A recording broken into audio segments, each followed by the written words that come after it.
പറയുമ്പോൾ ചത്തവന്മാരെ വിശുദ്ധന്മാരാക്കിയും ചത്തവന്മാരെ, അങ്ങനെ തന്നെ ഞാൻ പറഞ്ഞ വാക്ക്, അത് ഞാൻ മാറ്റിയിട്ടില്ല. ഞാൻ ഇതുവരെ ഒരു കാര്യവും തിരുത്തി പറഞ്ഞിട്ടില്ല. മനസ്സിലായില്ലയോ? ഞാൻ കത്തോലിക്ക സഭയിൽ വളർന്ന് കത്തോലിക്ക സഭയിൽ ദുരുപദേശം കണ്ട് അവിടുന്ന് കത്തോലിക്ക മതമെന്ന് പറയുന്നത് ക്രിസ്തീയ സഭയല്ലെന്ന് ബോധ്യം വന്നപ്പോൾ അത് വിട്ടേച്ചിറങ്ങിയവനാ. മനസ്സിലായില്ലേ? അതുകൊണ്ട് ഞങ്ങൾക്ക് അതിനെക്കുറിച്ച് നീ പഠിപ്പിച്ചു വരണ്ട. ലിയോ എന്ന് പറഞ്ഞ നല്ല ദുരാത്മാവുള്ള, ഏതാ ലഗ്യോനേക്കാൾ വലിയ ദുരാത്മാവുള്ള നീ പറഞ്ഞു വരണ്ട. ഓക്കെ.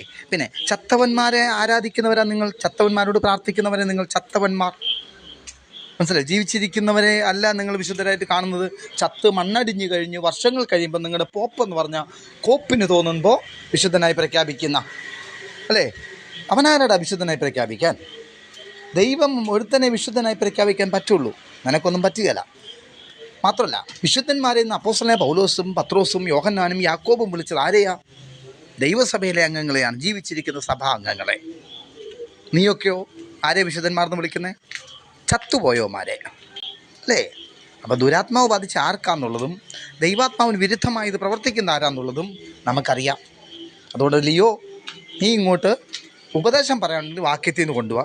ഇതുവരെ ഞാൻ വാക്യം വെച്ചല്ലേ പറഞ്ഞേ, നീയും എന്താ ഇപ്പോൾ ഇങ്ങോട്ട് കയറി വന്നപ്പോൾ വാക്യം തൊടാത്തെ? വാക്യം തൊട്ട് പറയടാ. ഞാൻ പറഞ്ഞത് വചനത്തിന് വിരുദ്ധമായി ഇന്ന വാക്യത്തിൻ്റെ അടിസ്ഥാനത്തിൽ നീ പറഞ്ഞ വചന വിരുദ്ധമാണ്, നീ എന്ന് പറ. ജോയി വരാൻ ശ്രമിച്ചു നോക്കിയല്ലോ, ജോയിക്ക് വാക്യമൊന്നും കിട്ടിയില്ലല്ലോ. അതുകൊണ്ട് അജിത്തെ അനൂപേ എന്ന് വിളിച്ചിട്ട് അനൂപിനോടും അജിത്തെ എന്ന് വിളിച്ചിട്ട് എന്നോടും പറയുന്നത് നീ വാക്യത്തിൽ ഞാൻ പറഞ്ഞതിന് മറുപടി പറയാം. വാക്യത്തിൽ നിന്ന് മറുപടി പറഞ്ഞപ്പോൾ അവൻ അതിനെ പിന്നെ പിടിക്കുന്നില്ല. അടുത്തത് കണ്ടോ, അവൻ്റെ ഉടായിപ്പ് കണ്ടോ, അവിടെ അവൻ ഉടായിപ്പ് പറയുന്ന കണ്ടോ.